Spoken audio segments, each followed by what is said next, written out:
What if I told you that chasing money is actually the worst way to get rich? I know, it sounds a little crazy, right? But today, we're going to dig into this fascinating perspective from the spiritual teacher Chonggong Susungnim. And trust me, it's going to flip everything you thought you knew about success right on its head. It all kicks off with this question that I think we've all asked ourselves at some point. Someone asked Chonggong Susungnim, hey, how come some people who are, well, let's just say, not the nicest, seem to have it all? They're living these super wealthy, comfortable lives. And yeah, it just doesn't feel right, does it? Well, his answer is what we're going to unpack, and believe me, it is not what you're expecting. Okay, so to really get his answer, we have to start by tearing down our own ideas about what wealth even is. Because according to him, most of us have got it totally wrong. So let's just start there. What do we think wealth is? I mean, when you hear the word wealthy, what's the first thing that comes to mind? It's probably this, right? Piles of money, a bunch of houses, like dozens of fancy cars. That's the textbook definition we all grew up with. The person with the most toys wins. But right away, here's where it gets interesting. He says that is not wealth. In fact, it's the opposite. He argues that trying to spend all that money is actually one of the hardest jobs in the world. Seriously, just think about it. The stress of managing all that, it's not joy, he says. It's a chore. It becomes a total burden. All right, so if a giant pile of cash isn't the goal, then what is? This is where we get into a totally different way of thinking about it. This idea of the true weight of wealth. And this right here is the absolute core of the whole thing. That money, it's not really yours. It's the blood and sweat of the people. It's society's energy.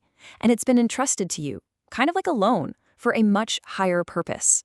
You're not the owner. You're more like a manager, a caretaker. And yeah, with that trust comes a huge responsibility. We're not just talking about giving to charity here. This is an obligation. That wealth is meant to be the fuel for you to do amazing, high-quality work that makes life better for everyone. And when you do that, you're not just being a good person, you're literally repaying the debt to society that gave you those resources to begin with. Okay, so if chasing money is the wrong move, what's the right one? Well, this brings us to the real prize, the actual foundation of all success. And it's probably not what you're thinking. So check this out. According to this teaching, knowledge and wealth have the same mass or weight. Think of them like magnets with the same power. They are equivalent forms of energy. And here's the kicker. One naturally pulls the other in. So you really only need to focus on getting one of them. And this really breaks down the two paths you can take. On one side, you chase wealth. What happens?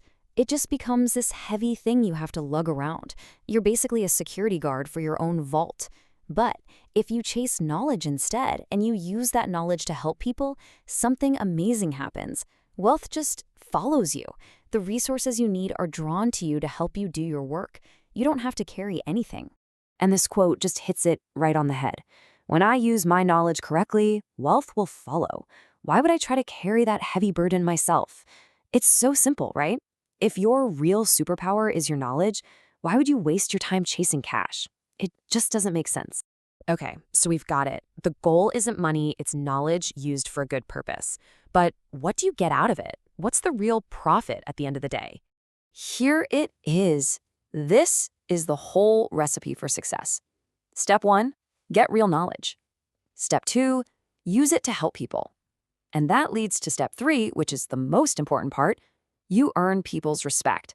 And once you have that, step 4 just happens automatically. All the resources you could ever need, they just show up. So we need to stop thinking in terms of dollars and cents. The real profit, the thing you're actually banking, is the energy you get from being respected and honored by other people. That's the ultimate prize.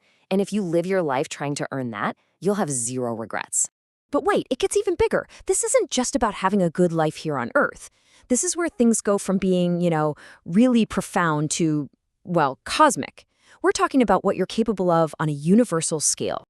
See, that energy, that respect you earn throughout your life, it doesn't just vanish when you're gone. Nope, you're actually collecting it, building it up. It becomes this incredibly powerful form of cosmic energy that's a fundamental part of who you are. And this is the truly mind-blowing part. All that energy you've stored up, all that respect, it directly translates into your power in the heavens. He says it gives you the power to operate entire galaxies. Now look, whether you see that as a literal thing or just a beautiful metaphor for your legacy, it's about the massive scale of what you can really become. So that brings us right back to where we started, but with a whole new lens. After hearing all this, you've really got to ask yourself, what kind of wealth are you building? Are you building the heavy kind? The kind you have to guard and worry about?